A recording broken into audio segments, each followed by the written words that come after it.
तो बच्चों आज हम करने वाले हैं मिड पॉइंट थ्योरम। पहले मैं आपको मिड पॉइंट थ्योरम का मतलब समझा देता हूँ। अगर हमारे पास किसी भी एक ट्रायंगल में दो साइड पे जो मिड पॉइंट्स होंगे उनको ज्वाइन करने वाला लाइन सेगमेंट हम बनाएं, तो वो लाइन सेगमेंट थर्ड साइड के पैरेलल भी होता है और साथ ही साथ वो थर्ड साइड का हाफ भी होता है। जैसे कि अगर हमें इस ट्रायंगल में दिख रहा है, मैंने एक ट्रायंगल यहाँ पे बनाया है जिसका नाम क्या है एबीसी, और एबी के ऊपर एक मिड पॉइंट है डी। मिड पॉइंट मतलब आपको पता है जो लाइन को दो पार्ट्स में डिवाइड करे, यानी एबी इक्वल हो जाएगा बीडी के। और ई मिड पॉइंट है किसका, एसी का। तो एसी को टू पार्ट्स में डिवाइड करेगा, यानी कि एसी के दो हिस्से हो जाएंगे, ए ई इक्वल हो जाएगा किसके, सीई के इक्वल हो। यस और नो। अब हमें प्रूफ करना है कि अगर मैं इन दोनों मिड पॉइंट्स के से एक लाइन सेगमेंट बनाऊं, यानी कि ये देखो एक मिड पॉइंट मेरे पास ये है और एक मिड पॉइंट मेरे पास ये है। और इन दोनों को मैं अगर यहाँ पे क्या करता हूँ, ज्वाइंट तो एक लाइन सेगमेंट बना है, क्या नाम है इस लाइन सेगमेंट, डीई। तो ये जो डीई है पैरेलल होगा थर्ड साइड पे, और साथ ही साथ इसका हाफ भी होगा। ये हमें साबित करना है। तो अब ये हम कैसे साबित करेंगे, इसके लिए पहले जरा ध्यान से समझना है। पहले मैं आपको एक पूरी कहानी समझाऊंगा। अगर आपको कहानी समझ में आ जाएगी इस क्वेश्चन की हम करने क्या वाले हैं, तो आपको प्रूविंग अच्छे से समझ में आएगी। तो इसमें देखिएगा हम करने क्या वाले हैं। ठीक है, तो सबसे पहले हम यहाँ पे ना एक लाइन कंस्ट्रक्ट करेंगे, और वो लाइन हम इस तरह से कंस्ट्रक्ट करेंगे जिसका नाम मैं क्या दे रहा हूँ, सी एफ। तो मैंने क्या करा, एक लाइन ड्रॉ करी है जिसका नाम क्या है, C F is parallel to B A. अब ऑब्वियस सी बात है, अगर लाइन सी एफ के पैरेलल है तो लाइन जो है बी ए के पैरेलल है, तो बी ए का हाइट के बराबर होगा, यानी कि बी डी के। यस और नो। अब यहाँ पे जो लाइन हमारे पास डी ई थी, इसको मैं एक्सटेंड कर लेता हूँ यहाँ तक। अभी मेरे पास इस तरह से बन गया, यानी कि मैंने डी ई को एक्सटेंड कर दिया है कहाँ तक, पॉइंट एफ तक। ठीक है, अब मेरा टारगेट देखना। अब हमारे पास एक क्वाड्रिलेटरल बन गया होगा जो आपको नजर आ रहा होगा, इधर देखिएगा।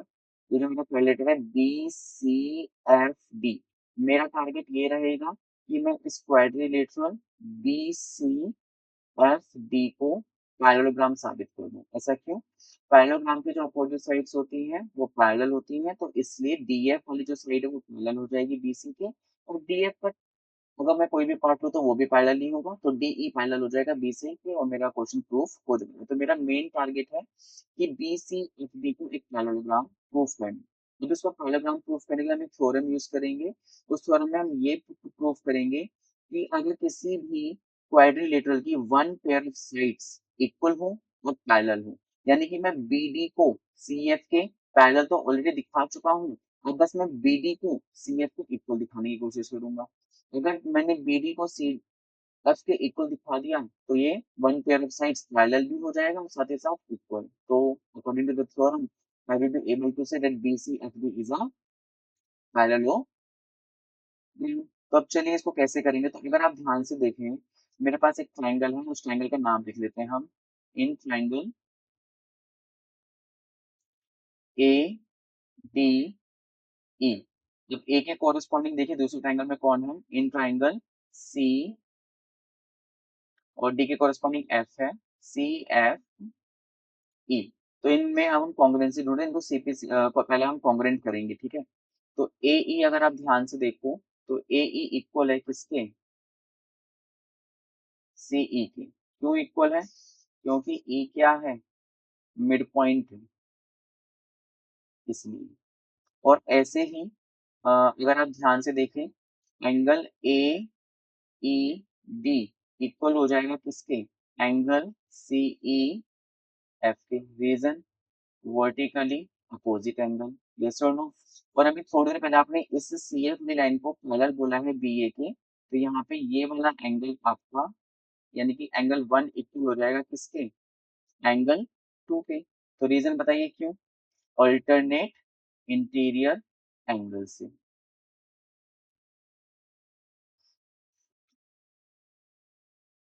तो ट्रायंगल क्या हो गए, कॉन्ग्रुएंट। तो triangle A D E is now congruent to the triangle CFE by which criteria, angle, angle triangle angle side से हमारे पास ये ट्रायंगल हो चुके हैं कॉन्ग्रुएंट। और अगर ये ट्रायंगल कॉन्ग्रुएंट है तो अगर आप देखें तो एडी किसके कॉरेस्पॉन्डिंग है?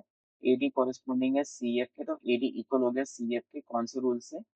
सीपी सीटी। लेकिन आप शायद भूल गए हैं कि एडी बीडी के भी इक्वल है क्योंकि डी मिड पॉइंट था इसलिए। और मेरे पास एक चीज और आ चुकी है कि एडी जो है इक्वल है सीएफ की। तो कुल मिला के बीडी भी एडी के इक्वल है और सीएफ भी एडी के इक्वल है। तो इधर से हमें क्या मिला कि जो बीडी है वो इक्वल हो जाएगा किसके? सीएफ के। तो now point to be notice, अब हमारे पास जो चीजें आ गई हैं उसके अकॉर्डिंगली क्या हुआ, हमारे पास बीडी सीएफ के इक्वल भी है और बीडी सीएफ के पैरेलल भी है। जैसे मैंने आपको बताया था, हम ये प्रूफ करने की कोशिश करेंगे कि one pair of sides will be equal and parallel. तो यहाँ पे हमारे वन पेयर ऑफ साइड्स क्या आ गई? इक्वल भी आ गई और पैरेलल। तो अब यहाँ पे हम लिखेंगे since one pair of sides equal and parallel, ठीक है,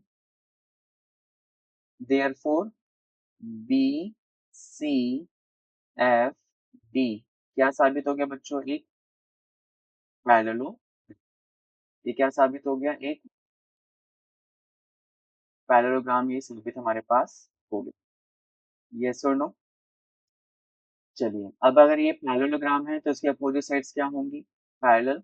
तो therefore DE sorry DF will be parallel to BC. Reason opposite sides of parallelogram are equal. तो DF का एक पार्ट ले लो यानी कि DE भी पैरेलल हो जाएगा किसके? BC। तो हो गया, मिड पॉइंट्स को ज्वाइन करने वाला जो लाइन सेगमेंट है वो पैरेलल हो गया किसके? थर्ड साइड के। लेकिन ऑन द अदर हैंड आप एक चीज और देखें तो DE किसके इक्वल हो जाएगा? EF के। कौन से रूल से? CP CT से। ठीक है, तो अब आप ध्यान से देखिए हमारे जो डी एफ है उसको मैं ऐसे लिख सकता हूँ, D F is equal to what? DE plus E F. Yes और नो? और हमें अच्छे से पता है कि डीई और ई एफ दोनों आपस में इक्वल हैं।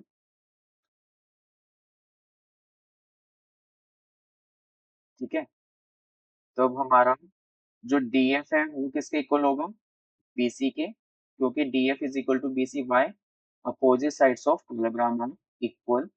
और आप ई एफ की जगह क्या लिख सकते हो? डीई लिख सकते हो। तो how many D you now you have to DE और यहाँ पे ये बीसी। ठीक है, अब इस टू को इधर मूव कर देंगे तो now we will have 1/2 BC equal to DE. तो अगर आप ध्यान से देखें तो उनको ज्वाइन करने वाला लाइन सेगमेंट थर्ड साइड के हाफ भी हो गया। तो this is what the mid point theorem. I hope ये आप सबको समझ में आया होगा। Thank you for watching.